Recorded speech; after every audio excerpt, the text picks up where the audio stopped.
बारंबार प्रणाम जिनकी कृपा दृष्टि से मन पावे विश्राम। प्रथम करूं गुरुदेव को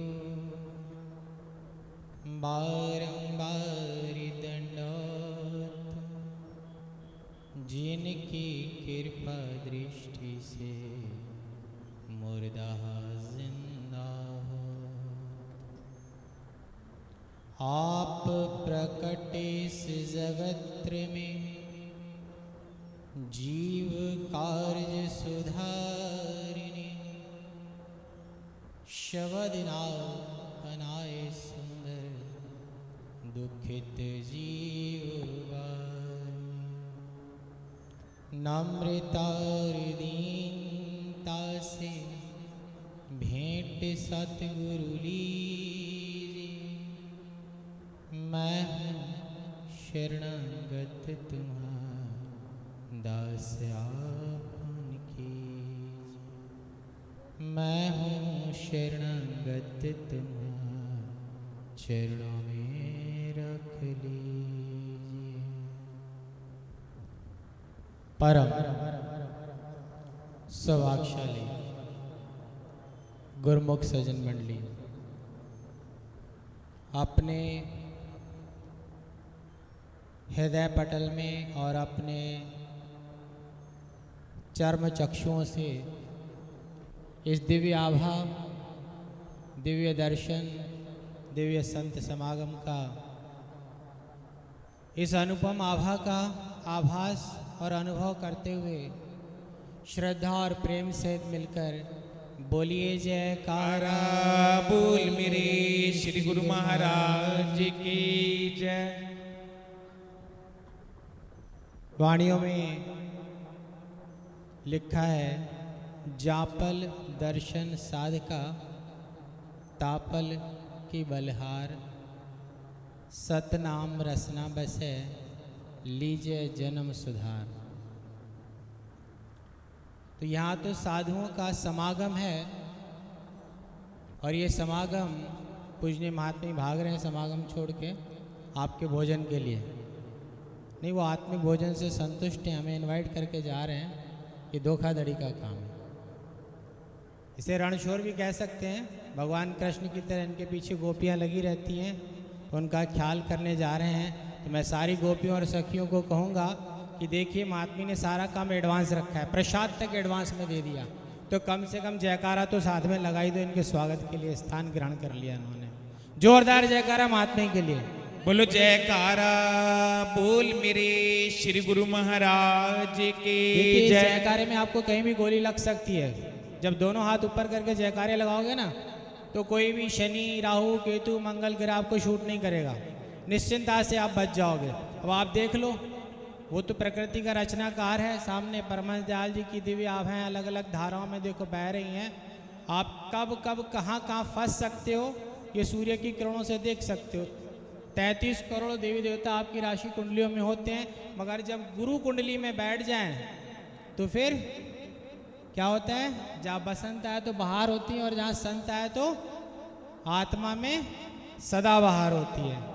तो अब ये जयकारा आपने एडवांस में प्रसाद ले लिया, और एक संत के साथ मैंने क्या कहा, जापल दर्शन साधका। तो यहाँ तो परमहंस दयाल जी के साथ संत समागम का दर्शन कर रहे हैं। तो इस अलौकिक छटा को ऐसे लगना चाहिए जैसे प्रयागराज की समाप्ति का जयकारा हो। लगाओ जयकारा, मैं समाप्ति कर दूं। बोलो जयकारा बोल मेरे श्री गुरु महाराज की जय। ये देखो, संत ने एक लोम विलोम करवाते हैं। बाबा रामदेव जी होते हैं। मैंने कहा, ये क्या कर रहे हो, सर्दी हो गई क्या? कहता है नहीं महाराज। मैंने कहा, तो सर्दियों में लोग करते हैं, एक तरफ से विक्स लगाते हैं, एक तरफ से कहते हैं नहीं, ये लोम विलोम है, सारी वायु शुद्धि हो जाती है। भाई जी ने आपको शब्दों में बताया ना, आप शुद्धिकरण लेने आए हैं कि नहीं लेने आए हैं? लेने आए हो? जो जो लेने आए हैं वो मेरे शब्दों का जयकारा देना, वरना मैं वापस बुरहानपुर चला जाऊंगा। रात को है यहाँ से एक ट्रेन, सहारनपुर से जाती है। महापुरुष कहते हैं कि जब जब महापुरुष अपनी कृपा से बुलाए ना, तो वो इतना दे देते हैं जितनी इंसान की चाहना नहीं होती। एक छोटा सा बच्चा हमारे साथ है, ऐसा ही एक बच्चा संतों के साथ प्रचार पे गया। वहाँ एक कन्फेक्शनरी वाले की दुकान थी। उसने देखा संतों का बच्चा है, उसने टॉफ़ियों के जारों के ढक्कन खोल दिए। कहता बेटा ये ले ले। उसने नहीं उठाई। उन्हें लगा शायद इसे कैंडी पसंद नहीं, इसे और कुछ दे दें। उसने कैडबरियाँ दे दी, वो भी उसने नहीं उठाई। कम से कम 15 तरीके की जेलियाँ रख दी उसने, तो भी उसने नहीं उठाई। आखिर मजबूर होकर उस दुकानदार ने क्या किया, बच्चे को बोला बेटा कुर्ते की झोली खोल, और साड़ियों में से मुट्ठी भर भर के इतनी दे दी कि उसका कुर्ता छोटा पड़ गया। तो महात्मा ने पूछा ये साड़ी ले जाएगा? कहता है जी महाराज जी, सबको बांटूंगा। क्या कहता है? ये संतों का प्रभाव था।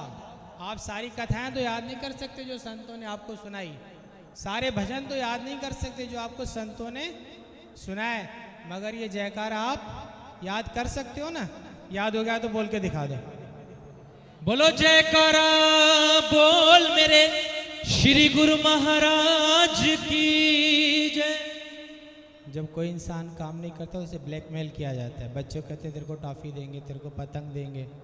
तो ये आप सोच लो, जो जयकारा आप दिल से नहीं लगाते हो ना, फिर संत ब्लैकमेल करते हो। और नीचे देख रहे हो ये हमारे सारे ये बॉडीगार्ड हैं, ये फिर भजन गाएंगे, उसके हाथों में लग जाए ताला, और फिर क्या डायमंड वाला। ये बड़े तेज हैं, चाय से कितनी गर्म होती है। ध्यान रखना, जो काम सदगुरु नहीं करते, आपने सुना ना, वो संत कर देते हैं। आपने 52 वाणी में सुना, बड़े अमृत वाणी में महाराज जी ने फरमाया, पूजनीय भाई जी ने, कि भगवान राम जी ने वचन दिया और हनुमान जी की शरण में जब चले गए तो उन्होंने युक्ति से उसकी मुक्ति करवा दी, नाम का मंत्र देकर। तो नाम का मंत्र आप 2-2.5 घंटे नहीं जप सकते तो कम से कम बोल मेरे श्री गुरु महाराज की जय के ये मंत्र तो कर सकते हो कि प्रभु आपके दरवाजे पे आ जाए। एक व्यक्ति के घर पे बार बार कोई आ रहा था, दरवाज़ा ठोक रहा था, उठ के दरवाज़ा खोल रहा था, अतिथि आ रहे थे। आखिर वो परेशान हो गया, वो गेट खोल के वहीं कुर्सी लगा के बैठ गया। किसी ने पूछा क्या बात है भाई? कहता घड़ी घड़ी खोल के थक गया हूँ, इसलिए मैं 2-4 घंटे यहीं विश्राम कर लेता हूँ। तो बार बार संत लोग जयकारे लग रहा है ना, तो गुरु महाराज जी भी थक गए। आज देखो जयकारा लगाने के चक्कर में गुरु महाराज खुद विराजमान हो गए। पता नहीं कौन से संत किसकी पुकार करें, आज सबको ही भर देंगे। महाराज जी खुद सिंहासन पे विराजमान है। इस चीज़ का आप एहसास कर सकते हो कि इस धूप में, क्या छाँव में भी आप बगैर पंखे बगैर एसी के अपने घर में नहीं बैठे हो, और आज आप यहाँ बैठे हो। इस चमत्कार को नमस्कार करने के लिए एक बार जोरदार जयकारा। 50 लाख की गाड़ी के अंदर भी लोग वो सुख नहीं पाते जो सुख इन सत्संग की घड़ियों में आप पाते हैं। सुबह हम आदमी ने किसी दिव्य प्रेमी के घर में रखा, मुझे प्रेमियों का नाम तो याद नहीं और मोबाइल नंबर लेने की आदत ही नहीं, क्योंकि हम मन से मिस कॉल कर देते हैं। जब वो याद करता है तो इस तरह महात्मा बैठ जाते हैं, वो प्रेमी भी आ जाते हैं। 100 काम छोड़ के प्रेम का धागा मजबूत होता है। तो प्रेमी के घर हम बैठे थे, उस प्रेमी ने प्रार्थना की, शायद वो माता यहाँ कहीं हो, मुझे दिखाई तो नहीं दे रही जिनके घर हम थे। अगर हैं तो हाथ ऊंचा कर दें। हैं जिनके घर हम गए थे वो प्रेमी है क्या यहाँ? हाँ है, सामने दिख रही। तो इन्होंने बेनती की हमारे घर आने की एक टैक्स है। मैंने कहा जायज़ है, पार्किंग में भी पार्किंग चार्ज देना पड़ता है। कहते हैं महात्मा जी अपनी मर्जी से अपने घर में हमारे भेजते हैं, हम सबका स्वागत करते हैं, मगर घर से बाहर जाने से पहले उन्हें एक भजन या एक सत्संग करके जाना पड़ता है। मैंने कहा ठीक है, हम चले जाएं, फिर महात्मा जी वापस भेजें, उस अपमान से अच्छा ऐसा सम्मान कार्य कर लिया जाए। तो आपको बार बार सारे संत कहते हैं ना जयकारा लगाओ। जब संत कोई माइक चेंज कर ले ना, या कोई भगत चेंज कर ले, तो जयकारा अपने आप बोल दिया करो, फ्री में ब्लेसिंग्स मिल जाएंगी। तो बड़े प्यार से वहाँ एक सत्संग का हमने वर्णन किया कि संसार में जीवन व्यतीत करने के लिए जीव को 4 सिद्धियों की जरूरत होती है जो भगवान से मांगता है दरबार में। सबसे पहला तो सुख मांगता है, कोई भी दुखी होना नहीं मांगता। दूसरा हमने पूछा भाई जो भी व्यक्ति दरबार आता है कोई सुख नहीं मांगता तो समृद्धि मांगता है, कोई निर्धन है गाड़ी घोड़े नहीं तो समृद्धि मांग लेते हैं। गुरु महाराज जी की कृपा से जिसके पास दोनों वस्तुएं हैं तो प्रार्थना करता है प्रभु अब घर में शांति बनी रहे। बेटे कहते हैं उसको आपने बाइक दिलवाई मेरे को अपाची दिलवा दो, उसको फॉर्च्यूनर दिलवाई तो मेरे को थार दिलवा दो। रोज एक नई फरमाइश नए नाम से होती है, तो घर में शांति की कृपा कर दो। जब तीनों चीजें आ गई तो प्रार्थना करते प्रभु अब हम वृद्ध हो गए हैं, कभी खांसी कभी जुकाम कभी पेट दर्द कभी कुछ लगा ही रहता है, तो अब कृपा कर दे हमें स्वास्थ्य दे दें। अब जब चारों चीज़ों से चाहिए तो प्रकृति के साथ शास्त्रों का भी नियम है, 4 पदार्थ जो कोई मांगे 7 जना की शरणी लागे। तो मैंने उन्हें कहा आप शरण में तो लगे हैं मगर सबको लगाएं। संत लोग कहते हैं ना राम नाम के हीरे मोती मैं बिखरावा गली गली, ले लो रे कोई राम का प्यारा शोर मचावा। तो शोर मचा के मेरे साथ जयकारा लगाना, भगवान जी विराजमान है तब मैं शब्द की समाप्ति करूंगा। जो भी ये जयकारे बड़े प्यार से लगाते हैं, जो भी ये जयकारे बड़े प्यार से लगाते हैं, जन्मों के दुख सारे पल में भूल जाते हैं। जन्मों के दुख सारे पल में भूल जाते हैं। इस पल में भूल रहे हो आप। जयकारा कैसे लगाना है? बोलो जयकारा बोल मेरे श्री गुरु महाराज की जय। बोल सहारनपुर में आए संत समाज की जय। बोल परमहंस दयाल महाराज की जय। जो भी ये जयकारे बड़े प्यार से बुलाते हैं, जो भी ये जयकारे बड़े प्यार से लगाते हैं, जन्मों के दुख सारे पल में भूल जाते हैं। जन्मों के दुख सारे पल में भूल जाते हैं। उसी को ही मिलता है, उसी को ही मिलता है इशारा गुरु प्यार का। सारे बोलो सारे बोलो सारे बोलो मिल के जयकारा गुरु प्यारे दा। सारे बोलो मिल के जयकारा गुरु प्यारे का, नगारा गुरु प्यारे का, जयकारा गुरु प्यारे का, नगारा गुरु प्यारे दा। सारे बोलो जय हो। सारे बोलो मिल के जयकारा गुरु प्यारे का, सारे बोलो मिल के जयकारा गुरु प्यारे दा। बोलो जयकारा बोल मेरे श्री गुरु महाराज की। विराजमान सारे संत समाज और सहारनपुर के दिव्य संतों को मुझे स्वर्णिम अवसर देने के लिए और श्री परमहंस दयाल जी के पावन चरणों में मैं इन शब्दों के विराम के साथ कोटि कोटि धन्यवाद अदा करता हूँ। बोलो